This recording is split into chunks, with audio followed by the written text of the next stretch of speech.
Welcome to Native Bidaské, Native News Online's weekly spotlight on the people making news and leading change in Indian country. Welcome to another episode of Native Bidaské. I'm Levi Rickert, your host, coming to you from the National Congress of American Indians Convention in Seattle, Washington. This week, the National Congress of American Indians will elect their administrative officers for the next 2 years. The top position is president. And with us today, we do have interviews with each of the three candidates. Mark Macarro, who is the chairman of the Pechanga tribe. He already is serving as the current president of the NCAI, and he's up for re-election. But he has opposition, and opposition includes Jacqueline Pata, who is the former executive director of NCAI, and she is with the Tlingit tribe out of Alaska. And also we have Shannon Wheeler, the chairman of the Nez Perce tribe out of Idaho. So welcome to Native Bidaské. You'll hear the candidates, and we hope you will make decisions if you are able to vote. We're here at the National Congress of American Indians in Seattle, the Convention Center. I'm with the distinguished chairman, Shannon Wheeler, Nez Perce. That's Chief Joseph's tribe. Yes, that's where we're from. You know, we're around the Pacific Northwest here, about where Idaho, Oregon, Washington come together. We like to say between the Cascades and Bitterroots mountains. I read history, and he was wandering, getting away from the feds for a long time. Yeah, it was a 1,400-mile trek. Oh, he sure did. Yes, you come from great history, great heritage, Chairman. Hey, you're running for president of the National Congress of American Indians. Why are you running? I was asked, and within our culture, it's when someone asks you to do something, to step up because they need something done, you respond.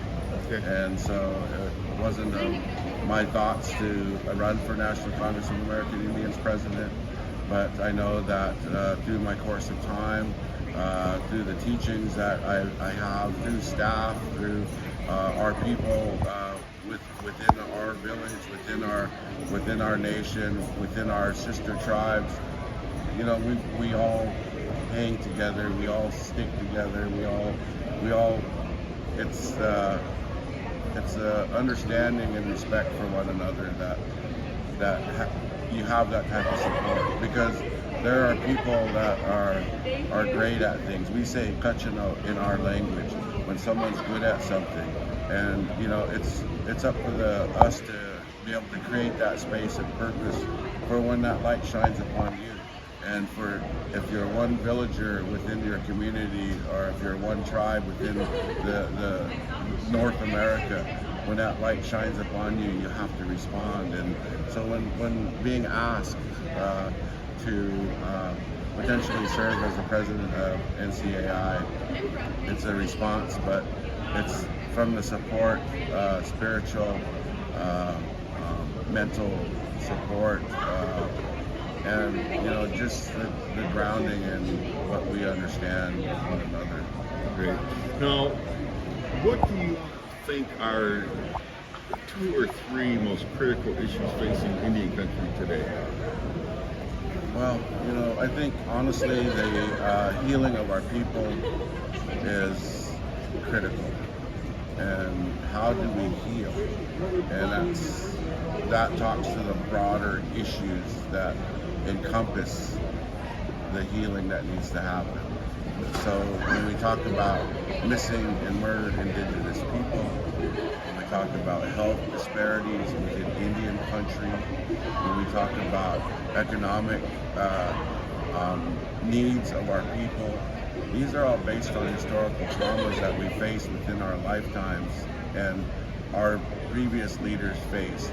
So when we think about, abundance, time of abundance, pre-contact, and who we were as people then, and then we think of the partnership that we formed with the United States of America, and then what happened after that, broken promises, and of those broken promises caused harm to us because depletion of resources, which were a part of our culture that made us actually who we are. Part of that abundance has disappeared. It could be buffalo, it could be wild rice, it could be salmon. It could be several of these things that make us who we are, where songs, prayers, and relationships happen, and where family time happens. When those things are gone and out of your life, and these historical traumas that were imposed on our people, the responses within our brain system, within our physical being, is embedded deep inside the lower part of our brain. The response for the top comes from the top half of our brain.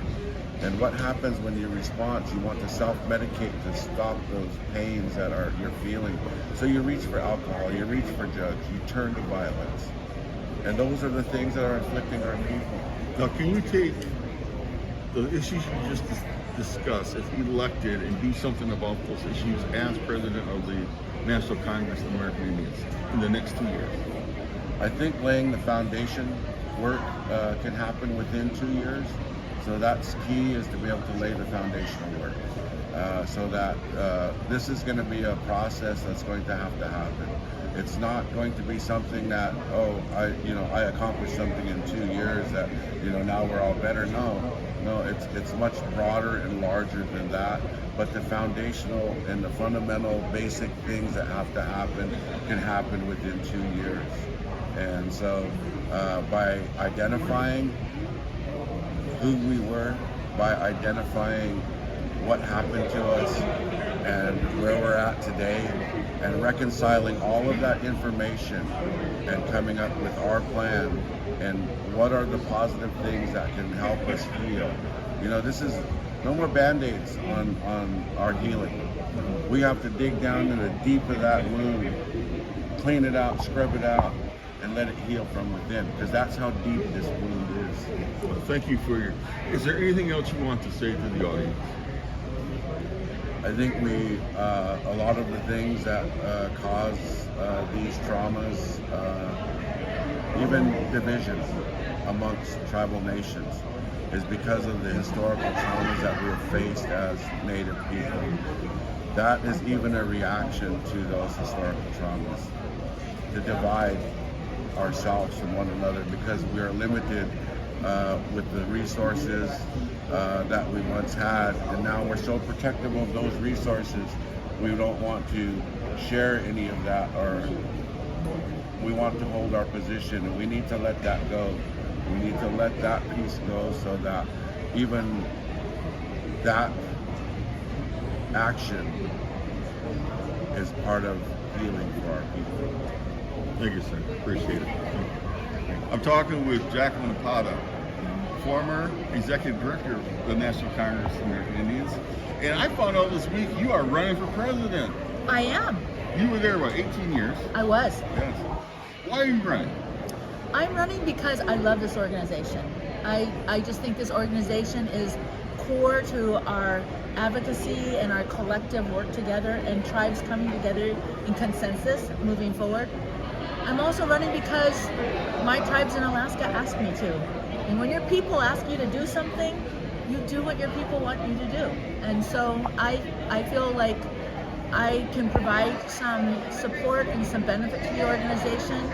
I love the direction it's going, and I want it to move further, and I think I could be useful. And what do you see, and you have been in the game for so long, but what do you see as the most 2 or 3 critical issues facing Indian country right now? Well, I think the biggest critical issue for us is, we got past that little short CR, but January is coming. And at that point, we're going to have to deal with all of the pieces of legislation, all of the bills, the appropriations bills that didn't pass. And we're going to be hit by that hurdle again. So, that's an immediate future. And then we still have a number of policy pieces that we want to move forward. I think it's going to be really important for Indian country to stay united. It's going to be really important as we work with the administration, implementing. They have some good ideas about streamlining. Then they have some other things that are a little bit scarier for us. But most of all, we want to be able to make sure that we're protecting sovereignty, that we are protecting the tribe's self-determination in the policies as they're moving forward, And we need to be able to make sure that we have a constant presence in Congress so that they feel us and feel our pressure and feel our support through Native vote. So I think, rallying our vote, being educated voters, and making sure that we're right there on the policy forefronts. Good. And what can you accomplish in the next 2 years if you are indeed elected? Well, I think the first thing I can accomplish is there's been a lot of efforts more recently to create more collaborative working environments within national organizations. And they've developed a coalition. And I feel like that's a good effort for us to strengthen and to continue to work on NCAI to find its role, its leadership role within the coalition and helping to move that forward. I think it's really important. This particular meeting, we have great turnout. We want to sustain that. We need to be able to make sure that tribes across the country see that there's a place for them here, for them to debate the issues, to be able to come to consensus where we can find consensus, understand where we don't have it, and still move forward no matter what. And those are things that are really important. But most of all, we have to have the strength of the organization. This organization was created, some of the first resolutions of the organization was protecting sovereignty, Native vote, making sure that we are really engaging in those advocacy. And we have to continue reinvigorate a little bit more that strength of NCAI at the policy forefront. And I think that I have the experience and certainly the gumption to want to do it. Okay, that's great. Now, anything else you want to say to our audience? I think this is a really important time for Indian country because we have so many strong, educated policy people representing us. And so it's really important for us to find a place to come together. I also think it's really important that we don't ever forget who we are and what we're representing, which is the people at home. We do all this work, and DC and NCAI is the eyes and ears of Indian country in Washington, D.C. And I've always thought of it that. But those eyes and ears have to remember to connect with the people at home. That we're doing this for the children, we're doing this for the families, we're doing this for our communities. And the strength of our communities and at home depends upon us. So keeping those linked together is really going to be critical. Don't ever forget that our culture, our way of life is what drives us. Thank you very much. Thank you. And with us was the current president of NCAI, Mark Macarro. He's also chairman of the Pechanga tribe out in California. Welcome to Native Bidaské, President Macarro. And you're running again? I'm running again, yes. Bonjour. Yeah. So I'll say. How's it been for the last 2 years? It's been a challenge. I think at this time, a year before now, it was up in the air as to which administration went out and who would any country be working with. And there's lots of hope that it would be a continuation of the Biden administration. You know where all the furniture is, and don't have to move anything around. And boy, talk about not only moving all the furniture around, it's like demolition of the entire house, and then, now what? The playing field is completely different. So you're back. You want to run again. You are running again. Why do you want to be president for 2 more years? Well, a couple of things. We've made a lot of traction. I think we've found some good paths forward and developed key relationships with the administration, aspects of the administration, and there are allies in the administration and new ones as well as long-time ones. And it's important for us to, I think we have continuity and we have momentum. Mm-hmm. And I think we need to build on that. Mm-hmm. And so now is not the time to break our stride. I think I'm advocating that what we're doing is good. We've been able to build on the previous 2 and 4 years of what we've done at NCAI to keep things moving. So, we've got a lot of key tools in place that we've been working on.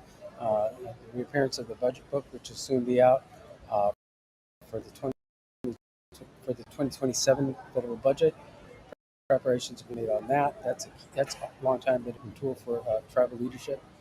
And the congressional relationships that are in place right now, as well as those in the administration. Um, Looking for 2026 to be a reset. So because we have that familiarity, this particular group of folks, and with myself, of course, included in that, um, this is a lot. There's a lot at stake, and there's a lot to build on. So, no learning curve, not like there was in January. Okay. Yeah, and I know I asked you this a couple of years ago, and I'll ask again. What do you think are the two or three most critical issues Indian countries facing right now? Well, this is not my statement's not going to be in terms of priority, because they're going to be top number one priority issues, but there's at least three of those. Okay, sure. And so they're all number one, top tier. The crisis of law enforcement and public safety, the lack of base funding in Indian country, and then the having the budget that is there, the funding that is there, be at the political whim of an administration. We need to be able to do better. The federal government needs to be able to do better. And we shouldn't be, any country needs a reliable funding stream. And so what I'm saying to you is we need to go to advance appropriations of a permanent advance. And we saw that it appropriations worked of the during the budget. shutdown for IHS. And that's yes. why for so many years it was advocated, and health was the priority for that. So the rest of it is that the priority is the rest of the Indian country budget. So And what else you want to say though to the audience that why you should be the next or re-elected? I think I've been able with our incredible team at NCAI, and more importantly, my peers in Indian country. We're all tribal chairs and members of tribal councils elected by our tribal citizens. Um, Individually, we push back and we insist that the rest of the world, that certainly our country's leadership, our state's leadership, acknowledge and respect tribal sovereignty, treaty rights, and the trust responsibility. And we understand that together. And so I'm hoping that if I'm fortunate to be reelected, we do this work together. And so that's what I want to say. That's what I want to leave the thought with, is that what we do requires unity. Doesn't mean unanimity, but we're all pulling in the same direction, pushing in the same direction. And I want to do that. Want to continue to do what we've been doing with our fellow tribal leaders, our peers in Indian country. Speak with one voice, especially on those core issues. Only three of which I identified, but these are important core issues for Indian country. Okay. Thank you very much, sir. Absolutely. Chimigwich, thank you. All right. Thank you for joining us. If you value our warrior journalism for Indian country, please consider supporting our work by scanning the QR code or visiting the link below. Please subscribe to our YouTube channel, follow us on social media, and sign up for our free daily newsletter. Chimigwich.